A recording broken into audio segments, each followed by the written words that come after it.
আমিনগাঁৱত মুখ্যমন্ত্ৰী ডক্টৰ হিমন্ত বিশ্ব শৰ্মা আমিনগাঁও লোক নিৰ্মাণ ভৱনত বিশেষ গুৰুত্বপূৰ্ণ বৈঠকত মুখ্যমন্ত্ৰী ডক্টৰ হিমন্ত বিশ্ব শৰ্মা জালুকবাৰী হাজো শুৱালকুছি কমলপুৰ পলাকবাৰী সমষ্টিৰ দলীয় কাৰ্যকৰ্তা আৰু বিভিন্ন দল সংগঠনৰ অনুষ্ঠানৰ নেতৃত্বৰ সৈতে আলোচনা মুখ্যমন্ত্ৰীগৰাকীৰ জিলাখনৰ লোকসকলৰ অভাৱ অভিযোগৰ লগতে ৰোগীৰ স্বাস্থ্য সম্পৰ্কীয় বুজ লয় মুখ্যমন্ত্ৰী ডক্টৰ হিমন্ত বিশ্ব শৰ্মাই মুখ্যমন্ত্ৰীয়ে নিজে ৰাইজৰ ওচৰলৈ আহি সমস্যাৰ বুজ লোৱাৰ এক প্ৰয়াস বুলি দোহাৰে মুখ্যমন্ত্ৰীগৰাকীয়ে কামৰূপ জিলাৰ বহুকেইটা প্ৰতিনিধি দলে মোক সাক্ষাৎ কৰিবৰ কাৰণে আবেদন কৰিছিল দিছপুৰত যোৱা অহা তেওঁলোকৰ কষ্ট হ'ব পাৰে বুলি আমিনগাঁৱতে তেখেতসকলক মাতি আনি সাক্ষাৎ কৰিলো প্ৰায় 40টা প্ৰতিনিধি দল আছিল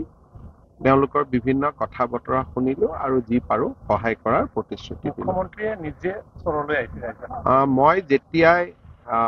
যি জিলাতে যাওঁ মোক যি সকলে লগ কৰাৰ আবেদন কৰে সেইখিনি লিষ্ট হৈ থাকে আৰু জিলাখনলৈকে গ'লে ইউজুৱেলি মই তেওঁলোকক মাতো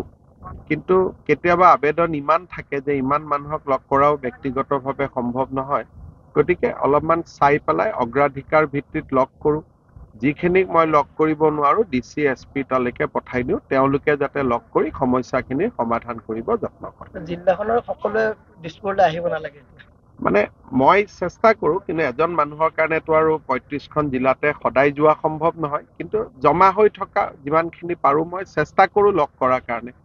আৰু প্ৰতিদিনে মই 30-35 জন ব্যক্তি বা প্ৰতিনিধি দল লগ কৰো গতিকে যিমান পাৰো মানুহৰ লগত কানেকশ্যনটো ৰাখিব চেষ্টা কৰো অন্যান্য বাতৰিৰ বাবে চাই থাকিব নিউজ ডেস্ক ৰিপৰ্ট